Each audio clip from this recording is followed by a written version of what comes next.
You still practicing semen retention? Yeah, as much as I can. Really? Yeah. I think it's crucial.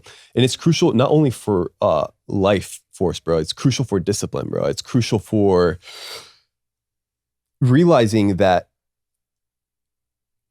don't just pursue pleasure. Because a lot of people just pursue it for pleasure, bro.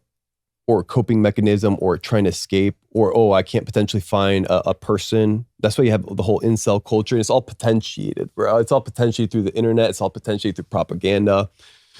It's all potentiated through, yeah, just the devices and the phones and everything, bro. Like, think about it. Like, back in the day, you went to go watch, what would you do? Magazine. Back in the day, you had magazines. Before you even had magazines, bro, it would be almost impossible. Oh, yeah. But before that, it was magazines or the television. It was very hard. Now, bro, you have 4-year-old kids, 5-year-old kids with a phone, whip it out. Bro, it's insane. It's so easy to access. It's so easy to access, and it's so bad for the brain. Mm. And if you give that at a young age to kids, bro, you're completely desensitizing them, dulling them to sex, bro. It's everywhere, dude. It's on every social media app. I see half-naked girls every day. Bro, I'm telling you, I open IG, bro, and I'll see a half-naked lady with her legs spread wide open. and I look and I'm like, am I following this girl? Did I follow her by accident? No. Just pops up. Does it just pop up, or is it intentional? We could dive down. Does it just pop up? Because the algos wasn't like that before, bro. Yeah. You know what the problem is? I'm 32, bro. So maybe I can handle a little distraction, be like, okay, I probably shouldn't indulge in this girl's clickbait for her OnlyFans. But if you're 15, 12, and you don't know any better, that image just took you on loop-de-loop. Oh, yeah. You just want to, you got to be careful, bro. Yep. Yeah, that's concerning, man. Super concerning. When I was a kid, Instagram didn't even exist. And even Instagram, bro, like the algos, how it changed, like it's soft, bro. Like easily. Twitter's full on. Full on, bro. It's disgusting, dude. Yeah, it's nuts.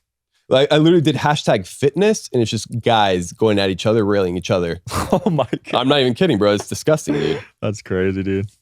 You still taking naps? I saw you made a video on that. Siestas, bro. You know, like when I'm more on a ketogenic, less carbohydrate diet, I realize I don't sleep as much, bro. 2-3 hours, 4 hours, 5 hours, and I'm good. And I don't need siestas. More carb-centric diet, train more. I need more sleep for sure. And I'll take a siesta.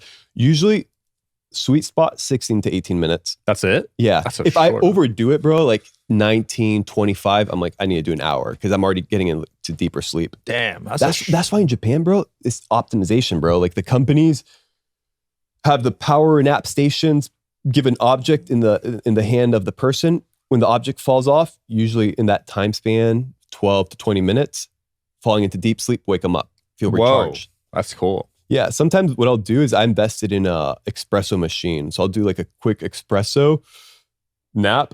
I'll do like an aloe mask or something to hydrate my face, wake up, rejuvenized. It feels like I'm in another day.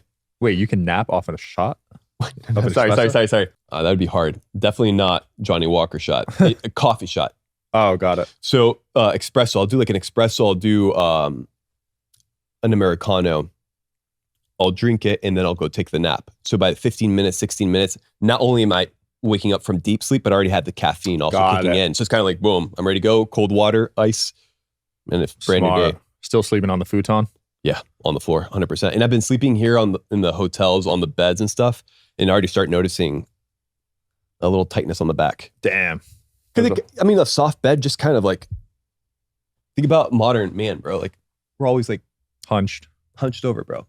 Hunched over. And then most guys want big chests and they don't train back. So it's kind of push, always pushing exercise, hunched over. And then when you go to sleep, soft bed, that it's almost like a cast. Yep. That goes compounding, bro. I'm telling you, I had a pretty bad knot on my back. And I'm like, it's this, I need to start doing more mobility drills. I need to start doing more, spine drills, more mobility, and then sleeping on hard surfaces and working on the knot. So going against the angle of a wall and just really working on the knot. And then 2-3 months later, completely gone.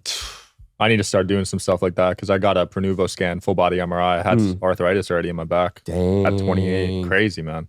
Dang. Yeah. I got to start sleeping on the floor or something. So I think Japanese futon is a lot easier than the floor because it's a little cushioning. But dude, I'm telling you, start doing that. And the next thing that's super hacked, it's hot and cold showers, fluctuation, and then like foam roller. If you ask me, like, if I could only have 3 things to train with, it would be foam roller, it would be bands, and it would be hooks. Damn, foam roller is that important? Super important. It's spine health, spine mobility. You can do a lot of stuff, cracking your back. I've noticed a massive difference just in my own back health, like the knots. But it's not just going back and forth in a monotonous motion, like doing drills, like actually getting in there, and it hurts, dude. But past the pain is a good outcome. I love that. It's a really good outcome. And yeah, and it's everybody, bro. I'm telling you, I start doing soft bed, long periods of time, start eating gluten, start eating seed oils, stop moving less, start doing a lot of push. It comes right back. Where are you going next, man? What's after Miami for you? I think I'm going to maybe go to Japan, but I think there might be a natural disaster June, July. So maybe after that. Oh, there's a hurricane going there? Yeah. Damn. Which is kind of fascinating. Not only the pyramids that are close to Japan in terms of below the water, but how big is Japan? Such a small country. Such a small country. What are the statistics of natural disasters? The percentage are high for Japan. I think it's like 4 to 6%. They get tsunamis there, right? Well, it boggles my mind that such a small part of the map gets hit with such a high percentage of natural disasters of the whole world. We're talking about the whole world. A lot of stuff occurs there. Why is that? That is interesting. It's super interesting. And they know a lot over there. They live the longest, right? There's a lot of history in Japan, bro. Yeah. A lot of history. It's crazy, bro. Japan is a very, like, there's countries, but when you travel, like, you can feel the energy. You can feel the atmosphere. For example, Bali, bro, super dark. If you ask me, you can feel the witchcraft. Bro. Really? A lot of witchcraft there? Yeah, dude. Damn, people don't even talk about it. It's like paradise. Everything is like, nah, bro. You go in there, you feel it real quick, dude. And that's why countries like, what do you call this country? Dubai? Not Dubai. Small country. They always get wrecked with natural disasters. Haiti? Haiti. Black magic, bro. A lot of stuff there as well. Like it's palpable in the air, bro. I've heard that with Haiti. A lot of dark magic there. Black magic. Yeah. Damn. That's good to know about Bali, though, because I was thinking about going there. Bro, it's like shrines couple houses shrine. Perfect. Shrines to whom? What deity? Wherever you guys are watching this show, I would truly appreciate it if you follow or subscribe. It helps a lot with the algorithm. It helps us get bigger and better guests, and it helps us grow the team. Truly means a lot. Thank you guys for supporting, and here's the episode.